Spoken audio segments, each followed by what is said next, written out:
Pakoy alak mo.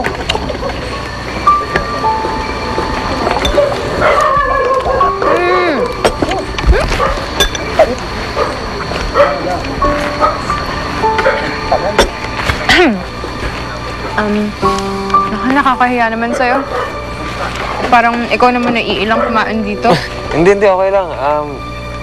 Babawi nila ako sa'yo bukas. Bukas?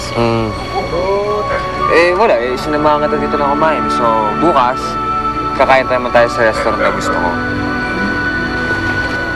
Sinasabing nasali ng kaluluwa mo sa isang puno. At ang punong yun, doon kita inukit. Ginawa kitang estatwa. Estatwa? Oo. Pero isang gabi, bigla ka nalang gumalaw at nabuhay. At ngayon, kaharap na kita.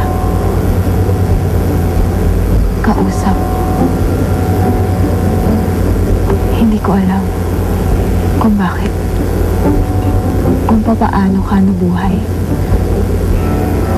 At ngayon naman,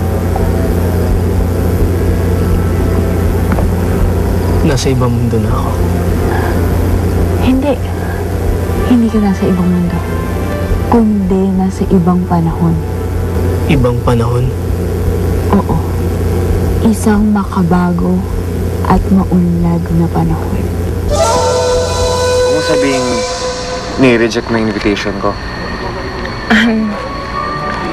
Hindi naman sa ayaw ko, pero hindi lang kasi ako makapaniwala nangyayari sa akin to eh. Marcela, bakit naman hindi? Mabuting tao ka naman, mabait ka. Masaya ako pag kasama kita. Hindi ko explain kung bakit, pero maligaya ako pagkasama ka. Basta ang sa akin lang, gusto ko maging malalim yung pagiging magkaibigan natin. Hindi naman siguro masama yun, di ba? Oo nga. So, it's a date then. Bukas, sundin kita ng gabi. Okay, ako nang bahala kay Marla and kay Madam Bibi naman. Pagpapalam na lang kita. Malakas naman ako dun eh. Bakit nangyayari sa akin ito? Ano ang plano na itinakda para sa akin? May gumawang ritual sa iyo. At isinali ng kaluluwa mo sa puno. At ngayon, malaya ka na. Magsaka!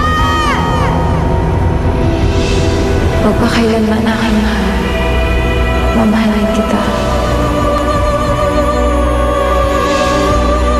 Siya, Ginaya. Kailangan ko hanapin siya, Ginaya.